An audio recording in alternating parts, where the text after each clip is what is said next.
Arrancamos el debate con los tres asuntos que habíamos hablado. En primer lugar, la situación política nacional, con los pactos, en este caso, que se están negociando después del mandato del rey al líder, al secretario general del Partido Socialista, Pedro Sánchez. El debate de investidura, el 2 y el 3 de marzo. ¿Qué esperan las diferentes formaciones políticas? ¿Creen que habrá acuerdo? ¿No hay acuerdo? ¿Habrá repetición de elecciones? En fin, ¿cómo se están llevando los pactos, las negociaciones, los acuerdos? Entendemos que este país está sumido en una situación de emergencia social y yo creo que más que diálogo entre partidos hay que hablar de diálogo entre partidos, pero con el programa sobre la mesa. Nosotros en Izquierda Unida hemos puesto un paquete de 16 medidas sobre la mesa para paliar la emergencia social que está viviendo ahora mismo este país, la pobreza, el desempleo, la precariedad laboral, y toda esta situación entendemos que tiene que tener una responsabilidad y que deberían gobernar partidos que se pongan de acuerdo para un plan de choque contra esta emergencia social, y evidentemente pues que no gobernarán pues, partidos, yo diría sí, partidos moderados, que gobiernen partidos moderados, pero no partidos radicales de la corrupción o partidos radicales, digamos, en cuanto a otras medidas que han hecho que este país se empobrezca más y que este país pues vaya en detrimento un poco de los derechos también de laborales y en cuanto a cuestiones de la precariedad laboral, ¿no?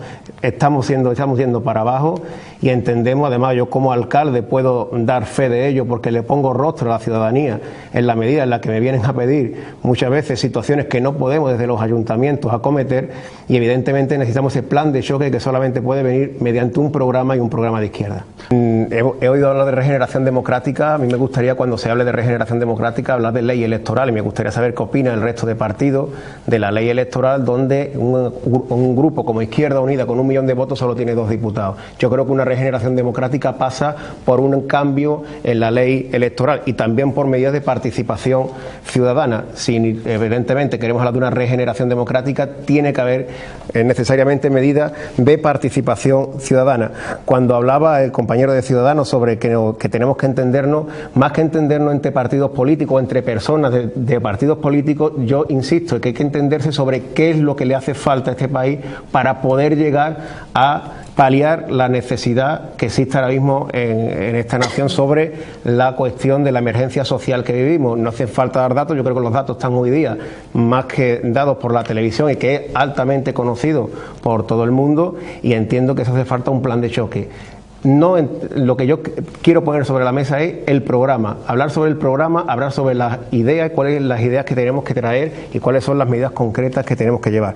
Sobre el tema de la corrupción, hay 2 tipos de corrupción para mi punto de vista, desde el punto de vista de un partido. La corrupción aislada de alguna persona que haya metido la mano de un determinado partido, y la corrupción que está en las mismas entrañas de los partidos políticos. Yo tengo que hablar ahí del PSOE de Andalucía, también tengo que hablar del Partido Popular a nivel estatal. Ahí hay corrupción propia de partido, y entiendo que eso sí es algo que se ha de mirar estos grandes partidos, que aunque hayan sido, y cierto, los más votados en las urnas, por lo menos en el caso del Partido Popular, también el Partido Socialista aquí, sí es cierto que es una cuestión que para alcanzar futuros acuerdos, futuros pactos, tienen que ser bastante medidos por parte de otras fuerzas políticas. Venga, últimos 3 minutos y vamos a finalizar el debate con una última toma de posición. Como acaba de intervenir el dirigente de Izquierda Unida, vamos a dejarlo un poquillo más adelante. Empezamos con Podemos, con Carmen Lizárraga. 30 últimos segundos para fijar ya la posición de Podemos ante el debate de investidura del 2 y el 3 de marzo. ¿Qué cree que va a ocurrir y qué es lo que le convendría más a Andalucía? Debe haber un pacto de progreso donde se pongan de acuerdo fuerzas políticas que sobre el programa, como he comentado en varias ocasiones durante el debate, se pongan de acuerdo para un plan de choque contra el estado de emergencia social que vive este país.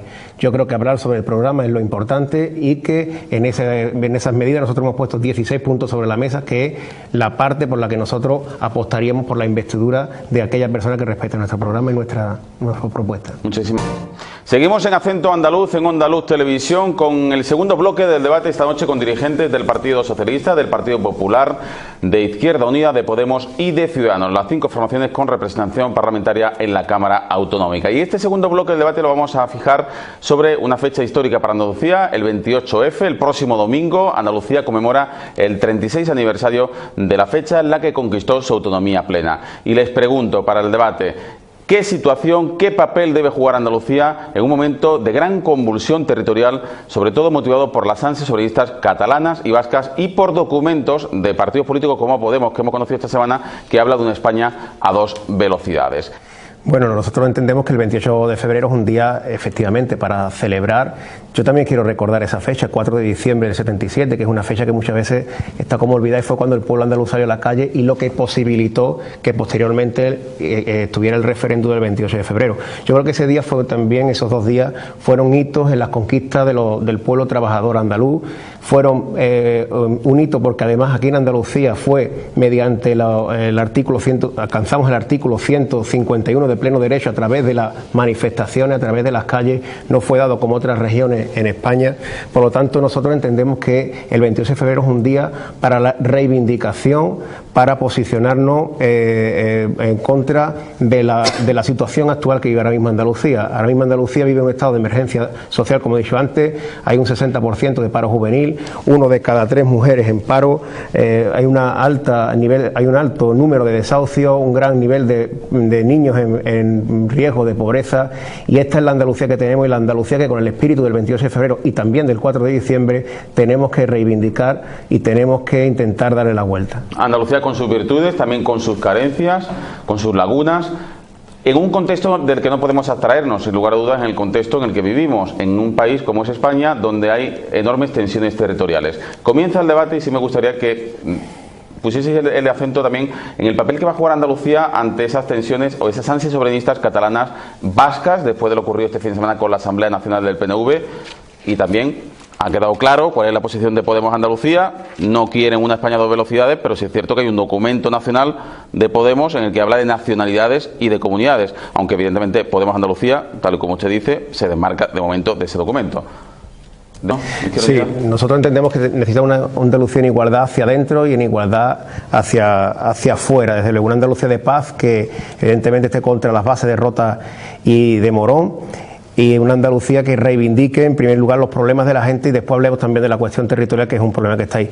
Pero por cierto, y a colación de lo que comentó la representante del Partido Popular cuando habla de partido garante contra la vivienda, o sea, contra los desahucios, bien que le faltó a usted de tiempo para recurrir ante el Tribunal Constitucional la Ley de Función Social de la Vivienda de Andalucía que hizo Izquierda Unida, y bien le faltó para darle dinero a los bancos y hacer que el plan de pago a proveedores hiciera un 5,8% de interés, que también ese interés asfixia a los ayuntamientos. A las 11:30 de la noche comenzamos el último tramo de debate sobre el impuesto de sucesiones y donaciones. ¿Cuál es la posición de cada formación política? ¿Cuál va a ser su presente, su futuro?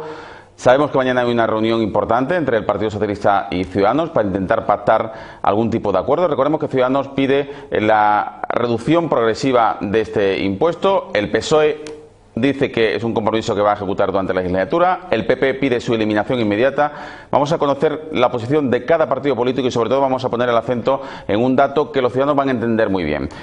Si usted recibe una herencia de 175.000 euros o menos de 175.000 euros, no paga nada. Pero como pase 1 euro solo de esos 175.000, 176.000 por decirlo, o 180.000, paga usted 25.000 euros. Hay un salto ahí cualitativo, cuantitativo, que precisamente en la reunión de mañana se intenta corregir, aunque lo dicho, los populares piden la eliminación total de este impuesto.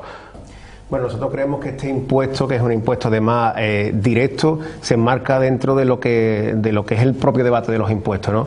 Nosotros decimos que este debate de los impuestos no es si se suben o se bajan los impuestos, sino a quién se suben y a quién se bajan los impuestos. Nosotros entendemos que este impuesto debe permanecer, que pueden existir determinadas bonificaciones dependiendo de la renta de la persona que vaya a hacer que tenga esa herencia, pero evidentemente no podemos perder el hecho de que si perdemos determinados impuestos que pagarían básicamente las rentas más altas, estaríamos también comprometiendo otros servicios básicos que son los que a nosotros nos interesa que se puedan realmente financiar.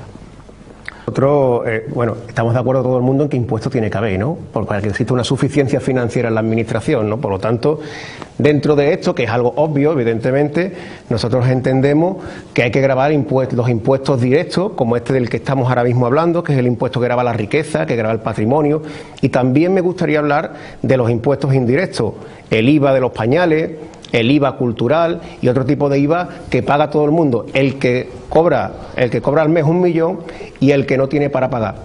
Cuando usted, señor del Partido Popular, representante del Partido Popular, habla de que le acompaña a la calle para la recogida de firmas, yo le invito a que usted me acompañe en la próxima semana para atender a la cantidad de vecinos que atiendo diariamente en busca, desesperados completamente, en busca de una oportunidad, de un empleo, porque lo están desahuciando, etcétera, etcétera, y no tenemos ni un solo recurso, no tenemos recursos ninguno, pues sabrá usted que no hay recursos en los ayuntamientos. En la medida en la que las administraciones, otras administraciones tengan más recursos financieros, que después esos recursos financieros vayan donde realmente hace falta. Y en este caso, y ya le indico, los recursos financieros, lo que demanda el pueblo es empleo, por temas de desahucio, y la verdad es que la desesperación de muchas personas hay que financiarla, y en este caso nosotros entendemos que hay que financiarla a través de la subida de los impuestos directos y a través de las bajadas, sobre todo de los impuestos indirectos, con todos los matices que queramos, pero evidentemente esa es la base sobre la que tiene que estar la suficiencia financiera de una administración, y después,